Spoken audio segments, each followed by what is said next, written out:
මං දැන් එනකොට අපේ පුතාට කියා ආවා. අපේ පැත්තේ ඉන්නවා තාත්තා කෙනෙක්. ඒ තාත්තා අකුරු දන්නේ.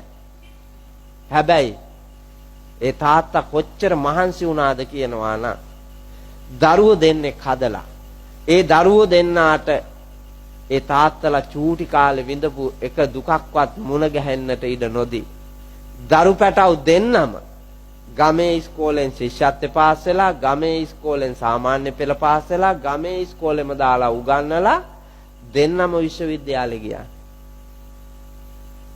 දෙන්නම විශ්වවිද්‍යාලෙ ගියා. දිස්ත්‍රික් රෑන්ක් එක පුතා 20න් මෙහා ගත්තා. ළමයි දෙන්නම ගත්තා.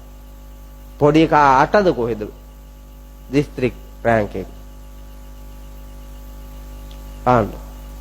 මිනිස්සු වීරිය කෙරුවොත් පුළුවන්.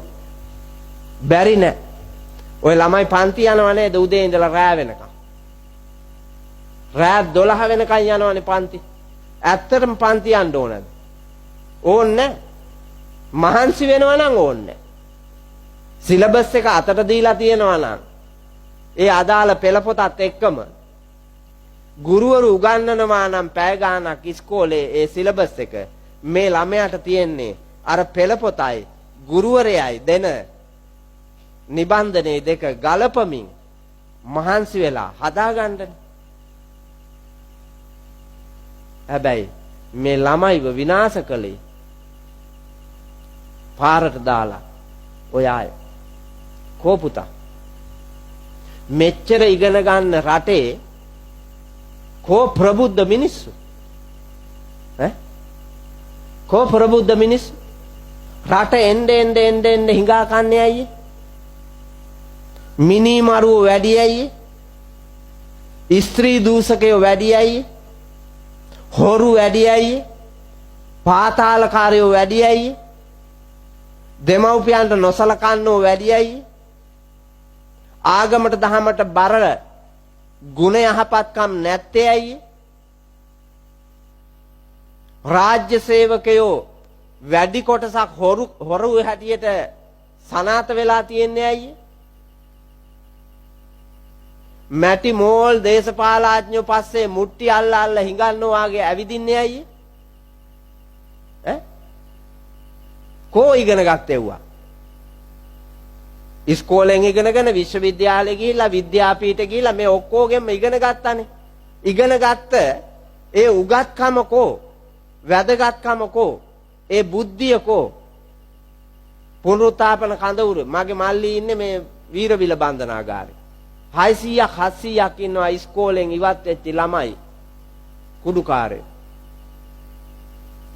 පුනරුත්ථාපනයට දාලා කන්ද කාඩු වැලි කන්දේ ඒත් ඉන්නවා 700-800ක් ලංකාවේ 4 දිබ්බාගේම මේ වාගේ පුතා එළියට සමාජයට එන දරුවෝ තරුණ ජවය ඔක්කොම මන්ද බුද්ධික අසරණ මේ මුල්ලේරියා ගිහිල්ලා බලන්නකෝ නාකියෝද ඉන්නේ කියලා ගොඩක් නෑ තරුණ ජවය මේ ඉස්පිරිතාලට ගිහිල්ලා බලන්නකෝ හදිසි අනතුරු එකකේ තරුණ ජවය මම් මුලා වෙලා සම්මා දිට්ඨියකින් යන ගමනක් නෙමෙයි අවබෝධයකින් යන ගමනක් නෙමෙයි අපිට ධර්මඥානෙ නැහැ අපි යන්නේ අන්ධ ලෝකයක එහෙනම් අවබෝධයෙන් යුක්තව ලෝකේ දකින්න පුතා බෞද්ධ දර්ශනය තුනුරුවන් ඔබ අවබෝධයෙන් අනුගමනය කරන්නේ නම් ආධ්‍යාත්මයෙන් පෝසත් වෙන ගමම්ම භෞතික ලෝකයේද පෝසත් කරගන්නට පුළුවන් වාග්ය ඔබට මට අපට තියෙනවා. දැන් අපේ නාලන්දාරාමයේ අපේ ලොකු හාමුදුරුවන්ට ඉන්නේ ගෝලියෝ දෙන්නයි. අපේ ගුරු විද්‍යාලයේ උගන්වන අපේ ආචාර්ය ලොකු හාමුදුරුවන් වහන්සේට තවම ගෝලියෝ නැහැ. හැබැයි මගේ මේ ලපටි ලාමක මං ඒ නායක හාමුදුරුවෝ උපසම්පදා වෙනකොට මම මහාන වෙලාවක් නැහැ. ඒ තරම් වයසින් පරිණතයි මේ සීලෙන් ගුණයෙන් භික්ෂුත්වයෙන්. හැබැයි මම ලපටි ලාමකයි. මම ධර්ම දානමේ මහා පුණ්‍ය කර්මයේ බහුලව කළ බැවින් මට ගෝලියෝ 10ක් ඉන්නවා පුතා. 14ක් හිටියා. දෙන්නේ ගියා. දෙන්නේ කියවුවා. මව්පියන්ට එන්න කියලා. තව 10ක් ඉන්නවා. ඒ 10ටත් මං කියලා තියෙන්නේ එන්න කියලා. මේ වටේට තියලා. මයි පුතාලා ඉගෙනගෙන ලොකු මහත් වෙලා ටොපියක්වත් භෞතිකමය වශයෙන් වස්තුවක් මම පතන්නේ. මයි පුතාලාගෙන් පතන්නේ. මගේ සිවුරු පොටක්වත් හොදලා දෙයි කියලා පතන්නේ. අප උපස්ථාන පතන්නේ. මම බලාපොරොත්තු වෙනවා මහානකමේ ඉන්නවා නම් සිවුරේ ගෞරවය ඇතිව ඉන්න පුළුවන්. ඉන්න බෑ කියලා හිතෙනවා නම් මම වියදම් කරන දේ අපතේ නොයවා ඉගෙනගෙන සිවුරාල වුණත් කමන්නේ මහත්තයෙක් නම් හොඳයි කිව්වා.